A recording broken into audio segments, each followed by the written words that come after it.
A finales del siglo XIX y principios del XX, Nueva York era una ciudad de contrastes. Lujo y pobreza, modernidad y hacinamiento convivían en un espacio reducido. Millones de inmigrantes buscaban una vida mejor en los Estados Unidos, entre ellos una adolescente irlandesa llamada Mary Mallon, que había dejado atrás una Irlanda marcada por la pobreza y el hambre. Nadie podía imaginar que aquella joven se convertiría en uno de los nombres más temidos de la historia médica. Hoy vamos a hablar de una mujer que se convirtió en una amenaza para la sociedad de su tiempo, al ser portadora silenciosa de la fiebre tifoidea, una de las enfermedades más mortales de su tiempo, siendo su nombre sinónimo de contagio y de miedo. Hola, soy Raquel Fournier y estás en De Plástico No Somos. El nombre de esa mujer era Mary Mallon, a quien la historia recordará siempre con un apodo inquietante: Mary Tifoidea.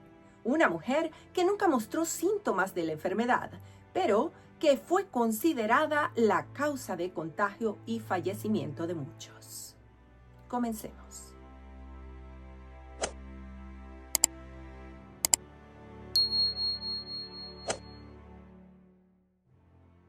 Entremos en contexto. Es importante en este punto saber qué es la fiebre tifoidea y cómo se transmite. La fiebre tifoidea se transmite principalmente por la vía fecal oral. Esto significa que ocurre cuando una persona consume alimentos o agua contaminados con heces que contienen la bacteria Salmonella typhi, que provoca fiebre alta, dolor abdominal, diarrea y en muchos casos la muerte. El descubrimiento de los portadores asintomáticos apenas comenzaba a ser comprendido. Mary Mallon se convirtió en el primer caso documentado en Estados Unidos, lo que la transformó en un símbolo de un fenómeno nuevo y aterrador. Mary nació en 1869 en Cookstown, en el condado de Tyrone, Irlanda del Norte. Provenía de una familia humilde y es posible que naciera con fiebre tifoidea, ya que su madre se contagió durante el embarazo. En 1883, a los 15 años de edad, viajó sola a Nueva York como tantas jóvenes irlandesas que huían de la falta de oportunidades. Vivió un tiempo con sus tíos y trabajó como criada, pero con el tiempo se convirtió en cocinera para familias adineradas. En esa época, ser cocinera era una posición envidiable. Mejor paga y mayor prestigio dentro del servicio doméstico. Mary era una mujer fuerte, con cabello rojizo y facciones firmes. Se decía que era reservada, de carácter tenaz y poco dispuesta a obedecer órdenes que no comprendía. Además de tener fama de no ser muy aseada, cosa que generalmente en esa época era muy común. Y hago una pausa para invitarte a ver el video que preparé sobre la higiene victoriana y del cual dejaré el enlace en este video.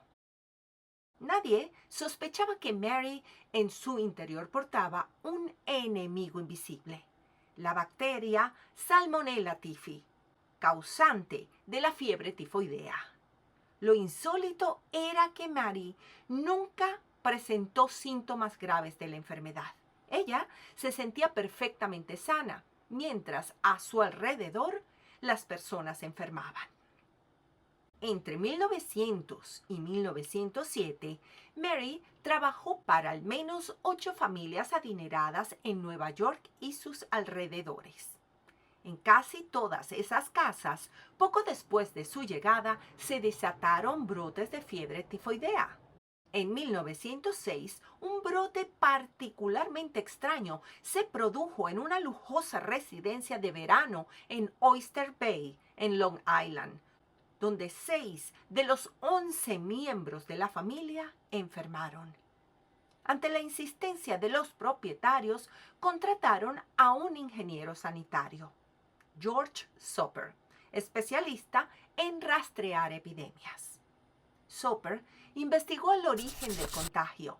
El agua estaba limpia, las cañerías no mostraban filtraciones y la leche consumida por la familia tampoco estaba contaminada. Entonces se descubrió un patrón. En cada casa donde se habían registrado casos, había trabajado una misma mujer, la cocinera Mary Mallon. Cuando Soper localizó a Mary en la cocina, intentó explicarle lo que había descubierto y que debía dar muestras de sangre, orina y heces para comprobar si era portadora. Mary reaccionó con furia, lo insultó y lo expulsó del lugar, negándose a aceptar que pudiera transmitir una enfermedad de la cual nunca había tenido síntomas. Para Mary, la propuesta era una ofensa, un ataque a su dignidad. En sus propias palabras, no podía ser posible que una mujer sana, que nunca había estado en cama por la tifoidea, pudiera estar causando esas desgracias. Pero antes de continuar, no puedo dejar de recordarte que la mejor manera de apoyarnos es que le des un like a este video y te suscribas al canal haciendo clic en los botones que se encuentran bajo tu pantalla, para que así YouTube pueda recomendarlo a más personas. Hazlo ahora mismo. Recuerda que es completamente gratis. Y si quieres brindarnos un café, haz clic en el botón en forma de corazón que dice thanks. Gracias en inglés. Y ahora sí, continuemos. La resistencia de Mary obligó a las autoridades a actuar. Así que en 1907 la policía sanitaria llegó a detenerla. La mujer se defendió con violencia, huyó y finalmente fue arrestada tras una persecución, siendo trasladada contra su voluntad a North Brother Island, una isla donde se aislaba a pacientes con enfermedades contagiosas. Allí permaneció por 3 años en cuarentena. Los médicos comprobaron lo que Soper sospechaba. Mary era portadora crónica de Salmonella typhi. En sus heces, la bacteria estaba presente de manera constante. Los doctores le recomendaron extirparse la vesícula biliar, que se creía era el principal reservorio. Mary se negó. Para ella, aquello era un castigo injusto y no confiaba en los médicos que la trataban como experimento. Además, la cirugía en esa época era muy peligrosa. Durante el interrogatorio, Mary Mallon admitió algo que resultaba inquietante. Casi nunca se lavaba las manos.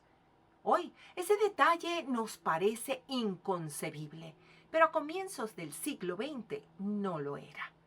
La teoría de los gérmenes como causa de las enfermedades había sido propuesta décadas antes por el obstetra Ignaz Semmelweis en la década de 1860 y más tarde desarrollada por el cirujano Joseph Lister en los años 1880. Sin embargo, estas ideas aún no eran plenamente aceptadas por el público en general, y mucho menos entre quienes tenían poca educación formal.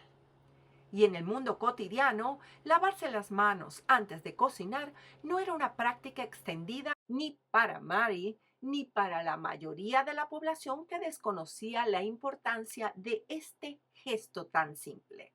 En 1910, un nuevo comisionado de salud consideró que mantener a Mary aislada era un acto excesivo y se decidió liberarla bajo una condición: nunca volvería a trabajar como cocinera. Así que tras 2 años y 11 meses de cuarentena, Mary aceptó las condiciones y fue liberada, prometiendo cumplir las reglas. Durante un tiempo intentó ganarse la vida como lavandera, un trabajo mal pagado y agotador, donde recibía $20 al mes en lugar de 50. Pero poco a poco, la necesidad económica y su orgullo la empujaron a incumplir la promesa. Adoptó seudónimos y volvió a trabajar en cocinas.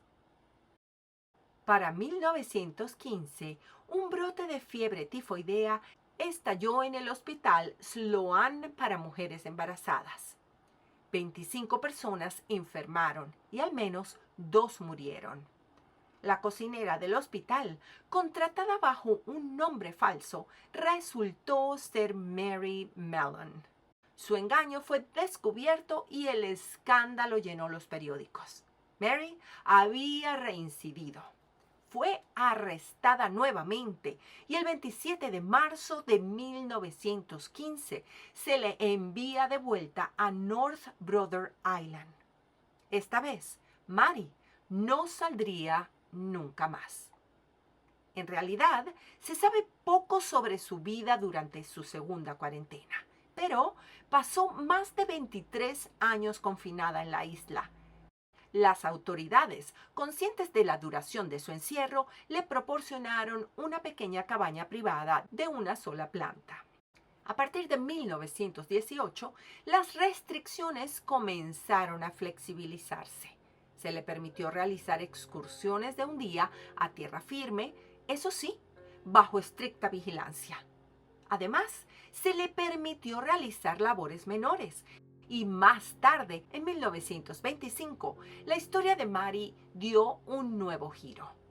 La médica Alexandra Plavska, llegada a North Brother para realizar prácticas, organizó un pequeño laboratorio en el segundo piso de la capilla de la isla. Allí, en un espacio que contrastaba con la soledad de la cabaña, se le ofreció a Mary Mellon un trabajo como técnico auxiliar. Su labor consistía en lavar botellas, tomar registros y preparar vasos para los patólogos. Para muchos, este detalle resulta paradójico. La mujer señalada como un peligro público por su resistencia a las normas sanitarias terminó sus días colaborando en las tareas de higiene y laboratorio. En 1932, Mary sufrió un derrame cerebral que la dejó parcialmente paralizada.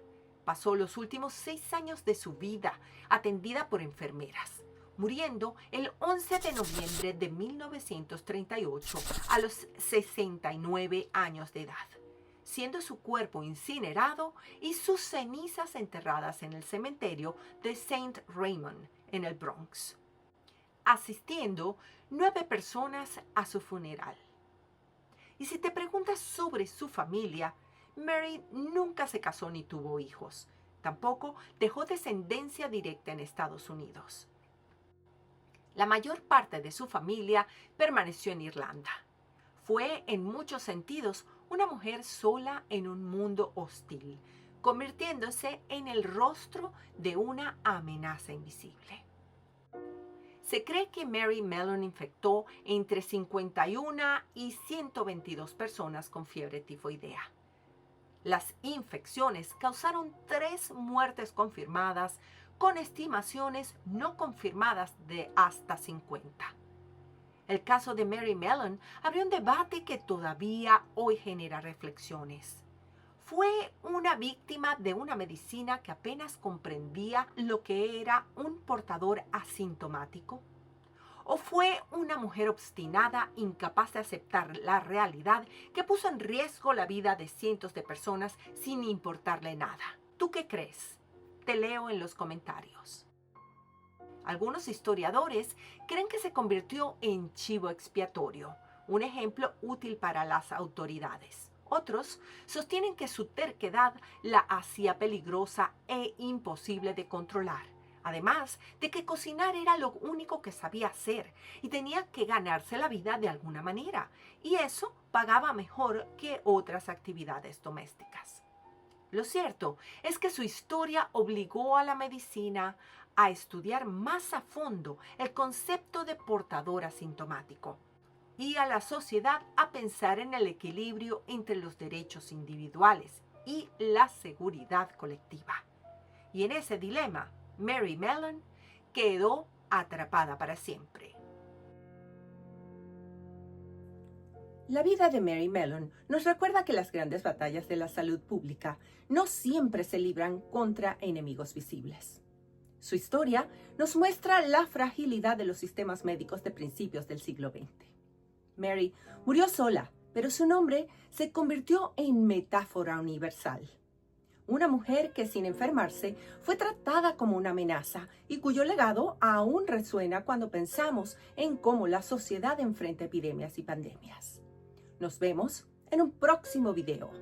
Soy Raquel Fournier y me despido, como siempre, recordándoles que de plástico no somos.